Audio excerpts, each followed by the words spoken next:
Sampun. Ngelajengaken perkuliahan ingkang magepokan kaliyan kearifan lokal budaya Jawi. Ingkang karendak inggih menika etika kapujanggan. Pujangga Jawi saged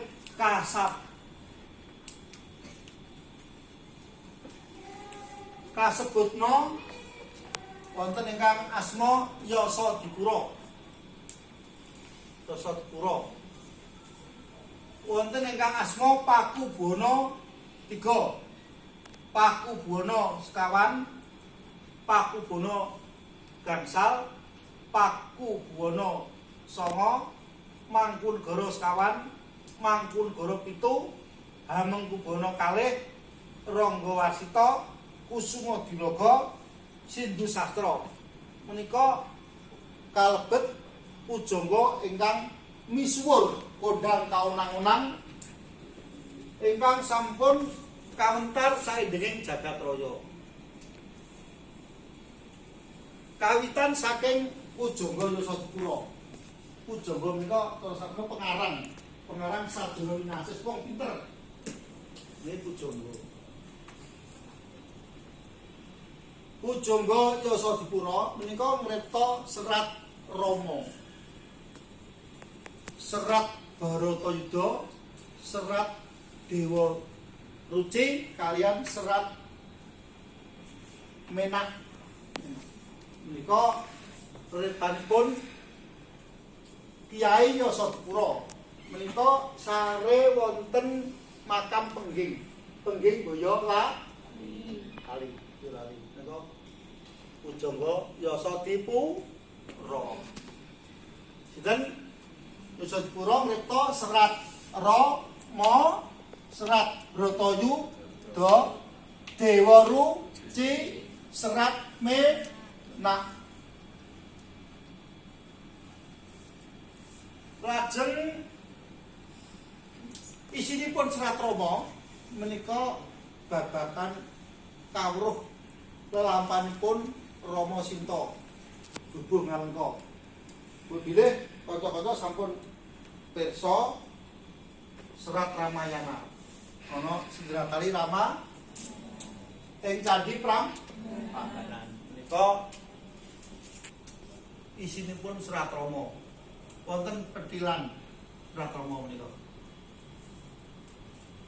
Nalikane ra ing dalu wong agung mang sasemet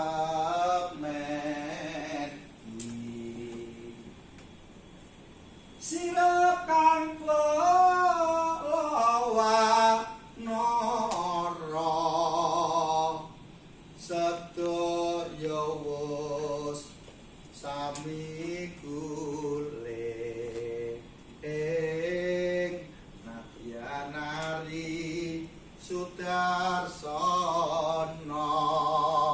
nadyan ari Sudarsana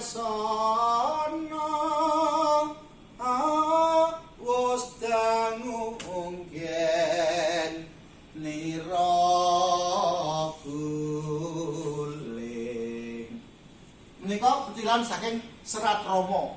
Terus tiyang gesang menika kudu berkontemplasi. Kontemplasi utawa merenung. Yen urip jane urip mampir mung sementara sawetara. Besok bali mulih mulanira. Jadi besok awake dhewe iki ya lahir akhirnya ya menuju jagat kejaten, kematian. Mati. Tembung pati wong Jawa iki nyenengke bupati, ya ta? Bupati, adipati, bupati. Malah bupati padha kompetisi, padha pilihan, ya ta, Mbak? Iki padha nyoblos pisan. Dadi saka tembung pati, tegese sejati, Mbak. Kamuksan. Dadi mati iki kanggone wong Jawa malah mati sakjroning urip, malah urip wong Jawa kuwi. Aja dereng mati. Sing repot ki sing urip wis mati jane. Wong ketoke urip mati. ngono-ngono to, Mbak. Bebayane kala jengking, nanti kala jengking. Mapan ana nutupe. Bebayane ula ana upase. Bebayane singa macan ana apa? Siung taring gitu. Ning bebayane wong jahat, wong duraka, wong cendolo. Kuwi sak pojok awake, wis drambakan, sikil, nganti rambut, nganti omongan kabeh racun kabeh. Ya ora, menjengkelkan. Wong elek iki Mas, mulane mila wong apik. Wong elek iki ayu ilang ayune, bagus ilang baguse. Wong elek kok, wong jahat atine letek kuwi to, menjengkelkan. Ular iki begilani, begilisi, ya to. Ning nek ular iso mertopo dadi entung, akhirnya dadi kuku-kuku sing endah. Mosok wong kalah karo ular sing gilani lho, dadi apik. Lah wong ya ngono. Kudu luwih apik timbang ular. Berarti serat Rama. Engko ana serat Brayudha.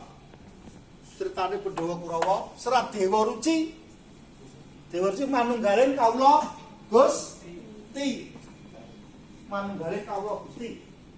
Terus serat Menak iki critake uripe wong Jawa, wong Tionghoa, Tiongkok karo wong Timur Tengah, Arab, Mesir. Jadi akulturasi kebudayaan ditulis ning serat Menak. Oke, pujangga yasa diwura. Ngancik nomor 2, pujangga Pakubono 2. Pujangga Pakubono 3 ngripta serat Wiwaha Jarwa. Kuwi tegakan turunan saka jaman Airlangga kauripan. Kaum mireng kakawin Arjuna Wiwaha. Di Jarwa dadi Wiwaha Jarwa, diterjemahke, digubah. Kuwi ceritane kepahlawanan. Ana begawan ciptoning.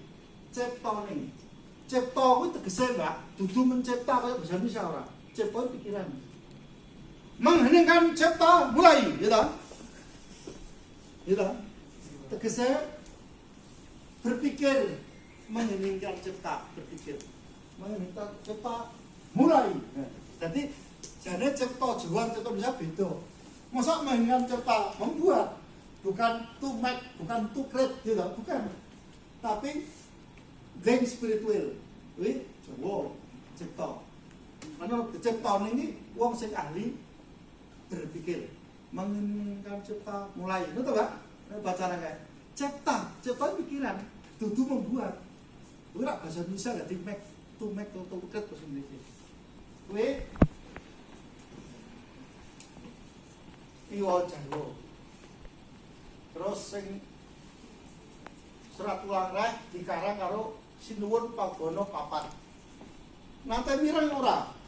Sekar gambo ping catur kang cinatur polah kang kalantur tanpa tutur ya katulo katali kadaluwarsa katutuh kapatohan dadi awon. Nate mireng adigang adiguna. Wong adigang wong sombong congkak. Kuwi jane saka serat ulang reh. Ana pocapanipun adiguna adigang adigum pan adigang Idang adigung pan SD. Adiguna ula iku telu pisan mati samya.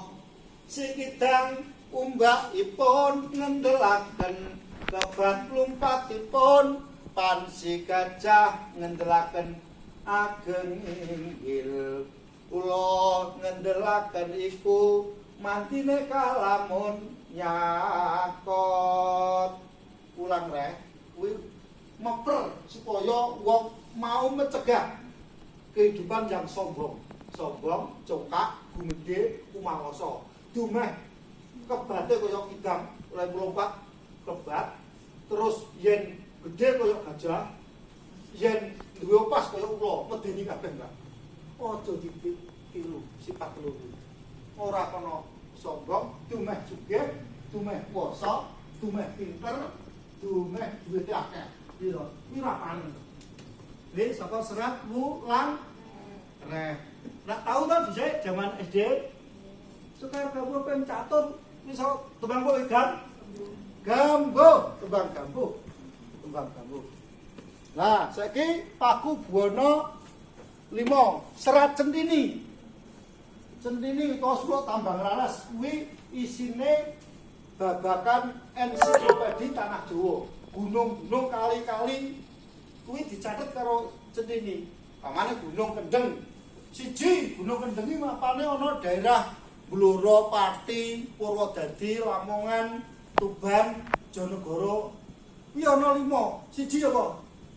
Ana Lengo, Blok Cepu, Lengo. Minyak tanah loro, semen.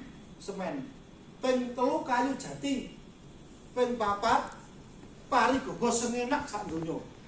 Ping 5 manuk kutut. Wis Gunung Kendeng mesti apik. Kelasnya dunia nak menguasai 5 bidang kawuh iki sugih.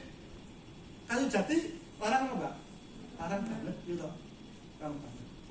Saiki malah senengane kursi plastik. Ya plastik dicetak tetep kalah karo jati. Iya to, Mas? Nggih.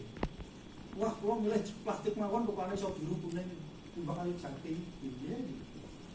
Nek perlu kaya alus ngene iki nak koti refleks to, Mbak? Kayu lapis. Tetep regane murah. Wis, iki saka serat Centini. Mengisor serat Wiro Iswara. Iki pitutur bab tata keputren, tata praja, Srawung iki Paku Buwana 9. Terus saiki Mangkunegara 4. Pernah mireng ngelmu iku, pernah ya? Kelakone kanthi laku. Tahu ya? Ngelmu iku. Nata ya, Mas? Kelakone kanthi laku. Lekas lawan kas, tegese kas nyanto. Sani setya budya pangegesing durhangkara. Kuwi keilmuan. Dadi pujangga Mangkunegara sekawan kuwi peng-pengan siji, Mas. Wedhatama iki isine bab kawruh ilmu. Ping pindho Mangkunegara iki duwe pabrik gula. Colomadu Tasik Madu sugih. Dadi wong duwe kemampuan manajemen ekonomi. Mangkunegara 4 kuwi. Dadi ora mung sinau, yo sugih duit barang, Mbak. Duwe perusahaan. Colomadu karo Tasik Madu. Kuwi pabrik gulane Mangkunegara. Wis. Nggo kawruh terus saiki Mangkunegara 7 aran Serat Pedalangan. Sing nggo crita wayang kuwi umume saka Mangkunegaran. Lakon-lakon wayang ana 300 jumlahe wayang. Hamengku Buwana 2, Hamengku Buwana 2 kuwi ngripta kitab Surya Raja.